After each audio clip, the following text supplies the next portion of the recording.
комиссиони марказии интихоботҳои райпурсии тоҷикистон мегӯяд аз 7 ҳизби сабтиномшудаи кишвар токунун танҳо ҳизби социал-демократи тоҷикистон аз шеваи баргузории ҳамапурсӣ интиқод намуда эълон доштааст ки аз ширкат дар раванди омодагӣ ба баргузории ҳамапурсӣ худдорӣ мекунад. Ба гуфтаи масъулини ин ниҳод, онҳо дар чоҳорчӯби қонун ба унвони ин ҳизб номаи расмӣ ирсол карда дархост карда буданд то доир ба фаъолияти сохторҳои маҳаллии ҳизб дар шаҳру маҳалҳо раҳбарони онҳо ва теъдоди аъзоёни ҳизб маълумоти дақиқро пешниҳод намоянд. комиссиони марказии интихобот ва райпурсии тоҷикистон мегӯяд тамоми ин маълумот барои мушаххас кардани аъзои ҳизб дар ҳайати комиссионҳои омодагӣ барои райпурсӣ зарур аст.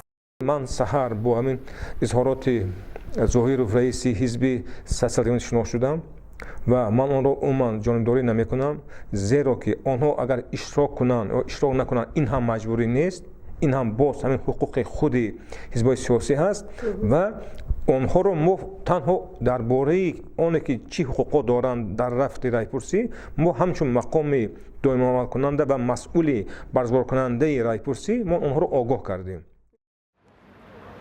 ҳизби социал-демократии тоҷикистон теъдоди тарафдорони худро дар кишвар беш аз 7000 ном мебарад ва раҳбари он раҳматулло зоиров эълон кардааст ки тағйири иловаҳо ба қонуни асосии кишварро қабул надорад ва аз комиссиони марказии интихобот хост ки ба ҳайати комиссион дар бораи омодагӣ ва баргузории райпурсӣ аъзои ин ҳизбро шомил накунад.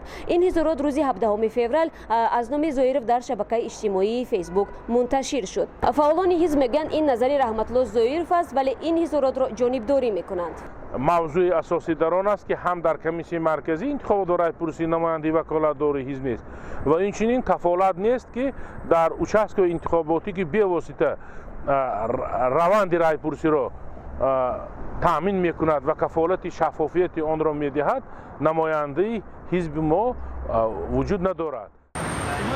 раҳбарияти ҳизби социал-демократии тоҷикистон гуфтааст тағйири иловаҳои воридшаванда бо тамоми паёмадҳои баъдиашон зарфиятҳои демократиро дар кишвар коҳиш медиҳад. раҳматулло зоиров ҳамчунин шеваи баргузории райпурсиро ки дар баргаҳои райдиҳӣ танҳо бо як суол ба интихобкунандагон ки оё шумо тағйири иловаҳоро ба сарқонуни тоҷикистон мепазиред ё не, хилофи усулҳои демократӣ унвон мекунад. масъала гузошта шудааст ки оё шумо тағйири иловаҳоро ба конститутсия қабул мекунед? Савол. ҷавоб ҳа ё не. агар шаҳрвандоне ки ҳуқуқи дар райпурсӣ иштирок кардан доранд дар рӯзи овозӣ мебиёянд, агар онҳо тарафдори ин масъала бошанд, калимаи неро хат мезананд. агар онҳо муқобили ҳамин тағйирот бошанд, калимаи ҳаро хат мезананд ки ин демократия аст. дар як ҷаласаи вижаи комиссиони марказии интихобот ва райпурсӣ ки рӯзи 15 феврал дар шаҳри душанбе баргузор гашт, 68 ҳавзаи интихоботӣ дар қаламрави кишвар расман таъсис дода шуд. ҳеҷ яке аз ин ҳавзаҳо дар берун аз қаламрави кишвар нестанд, аммо ба гуфтаи аъзои комиссиони марказии интихобот ва райпурсӣ сандуқҳои рай дар бархе аз сафоратхонаҳои тоҷикистон дар хориҷи кишвар гузошта мешаванд ва масъулияти ҳисоби китоби онҳо бар дӯши ҳавзаи интихоботии ноҳияи шоҳмансури пойтахт вогузор хоҳад шуд. 22 май соли ҷорӣ аз сӯи маҷлиси намояндагон палатаи поёнии парлумонии тоҷикистон рӯзи баргузории райпурсӣ барои ворид кардани тағйири иловаҳо ба сарқонуни тоҷикистон эълон шудааст. тибқи лоиҳае ки аз сӯи вакилони парлумон тасдиқ шудааст, дар маҷмӯъ ба конститутсияи тоҷикистон 41 тағйири иловаҳо ворид карда мешавад.